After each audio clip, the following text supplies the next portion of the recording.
आगे बढ़ते हैं और अब बात आम बजट से निकली उस खबर की जिस पर हिंदुस्तान के आम लोगों की नजरें बनी रही, यानी क्रिप्टो करेंसी। क्रिप्टो करेंसी को लेकर बजट से पहले बहुत से कयास थे और इन कयासों को वित्त मंत्री ने क्रिप्टो करेंसी पर 30% टैक्स के ऐलान के साथ खत्म कर दिया और साथ ही किया ऐलान कि जल्द ही भारत भी अपनी डिजिटल करेंसी और डिजिटल एसेट लाएगा। क्या है ये क्रिप्टो करेंसी, क्यों इस पर 30% जितना भारी भरकम टैक्स लगाया गया और क्रिप्टो में निवेश करने वाले करोड़ों हिंदुस्तानियों पर क्या होगा इसका असर, ये सब आपको दिखाएंगे। साथ ही बताएंगे कैसी हो सकती है भारत की अपनी डिजिटल करेंसी जिसका ऐलान संसद से वित्त मंत्री ने किया। हर सवाल का जवाब देखिए इस बजट रिपोर्ट में।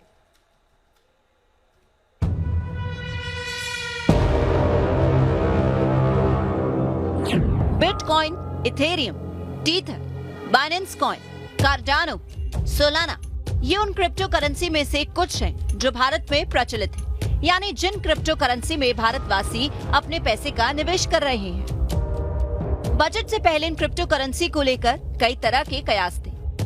कुछ लोग तो यहाँ तक कह रहे थे कि क्रिप्टो करेंसी को सरकार बैन कर सकती है, लेकिन क्रिप्टो करेंसी को लेकर सरकार ने बजट बड़ा ऐलान कर दिया। Accordingly, for the taxation of virtual digital assets, I propose to provide that any income from transfer of any virtual digital asset shall be taxed at the rate of 30%, 30%. 30% tax का ऐलान होश उड़ाने वाला है। आखिर सरकार ने ऐसा क्यों किया और इससे आगे के लिए क्या संकेत मिल सकते हैं, ये जानने के लिए पहले जरा समझिए कि आखिर क्रिप्टो करेंसी क्या होती है। क्रिप्टो करेंसी का नाम कई लोगों से सुना होगा, लेकिन असल में ये करेंसी क्या है, ये शायद सभी लोगों को नहीं पता।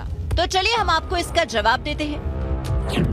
क्रिप्टो करेंसी दरअसल एक किस्म की डिजिटल करेंसी लेन देन की प्रणाली है। इसे लोग कई अलग अलग एक्सचेंज के जरिए खरीदते और बेचते हैं। ये ना दिखाई देती है और ना कभी ये आपकी जेब में आएगी और इसका पूरा कारोबार ऑनलाइन ही होता है।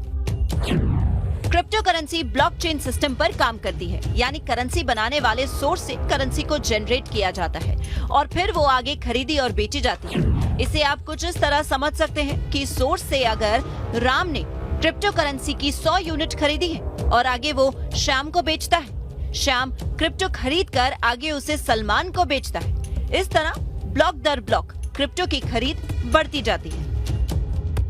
क्रिप्टो करेंसी किस तरह बनती है, खरीदी और बेची जाती है, ये आपने समझ लिया, लेकिन साथ ही आपके लिए ये समझना भी जरूरी है कि क्रिप्टो करेंसी और असल करेंसी में फर्क क्या होता है।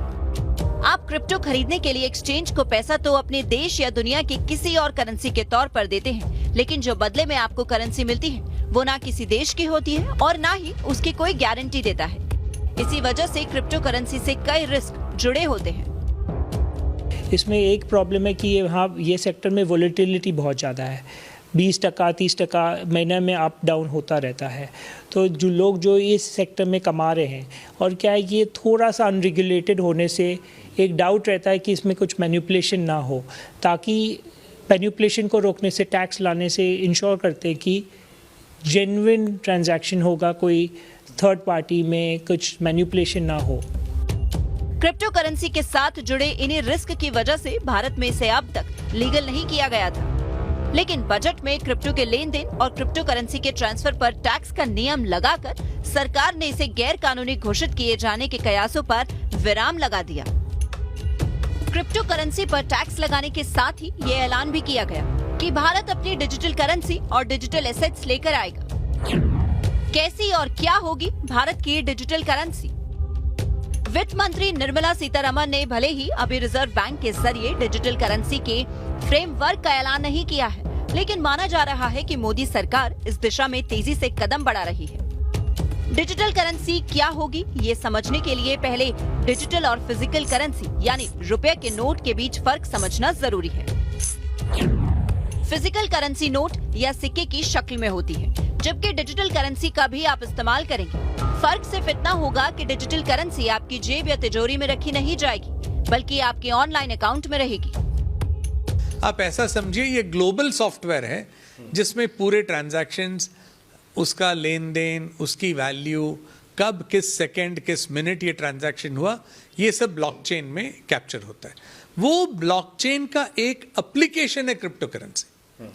ब्लॉकचेन एक माध्यम है, एक किस्म से आप उसे एक समझिए डिस्ट्रीब्यूटेड सॉफ्टवेयर समझिए, या डिस्ट्रीब्यूटेड स्टोरेज समझिए, डिस्ट्रीब्यूटेड लेजर समझिए। उसके थ्रू सप्लाई चेन एप्लीकेशंस हैं, प्रोक्योरमेंट एप्लीकेशंस हैं, सेल्स एप्लीकेशंस हैं, क्रिप्टो भी उसी में आता है।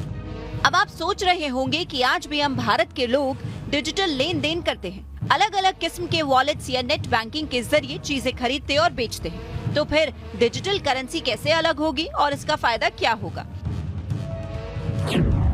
दरअसल डिजिटल वॉलेट सिर्फ करेंसी रखने की जगह है, यानी एक तरीके का पर्स जिसमें आपके पास मौजूद कुल रुपए ही रहते हैं, जिसका इस्तेमाल आप डिजिटली पेमेंट करने के लिए करते हैं। लेकिन डिजिटल करेंसी नोट की तरह होगी, यानी जैसे नोट का मूल्य होता है उतनी ही डिजिटल करेंसी की एक यूनिट का मूल्य होगा। फर्क इतना होगा कि जिस तरह आप कागज का नोट देकर कुछ सामान खरीदते हैं, तो डिजिटल करेंसी को आपको डिजिटल माध्यम से सामान खरीदने के लिए देना होगा। यदि मैं आपको मेरा क्रिप्टो 2 लाख ट्रांसफर करूंगा तो पूरा ट्रैक रिकॉर्ड रहेगा कि क्रिप्टो मैंने ट्रांसफर किया आपको 2 लाख, आपको मुझे 2 लाख, या तो मुझे उसके अगेंस्ट एक सर्विस देना पड़ेगा। आप बोल सकते हैं ये जो चश्मा है महात्मा गांधी जी का चश्मा है और इन्होंने पहना था, इसकी वैल्यू है 2 लाख रुपए या इसकी वैल्यू है 2 करोड़ रुपए। अब किसी को 2 करोड़ देना है आपको बिटकॉइन, वो दे के आपसे 2 करोड़ में ले सकता है। एक डिजिटल ट्रांजैक्शन हो रहा है। आप डिजिटल पेंटिंग खरीद सकते हैं कि भाई डिजिटल में एक पेंटिंग है, वो पेंटिंग की वैल्यू 2 करोड़ है, मैंने आपको पैसा दे दिया, वो डिजिटल एसेट मेरा हो गया।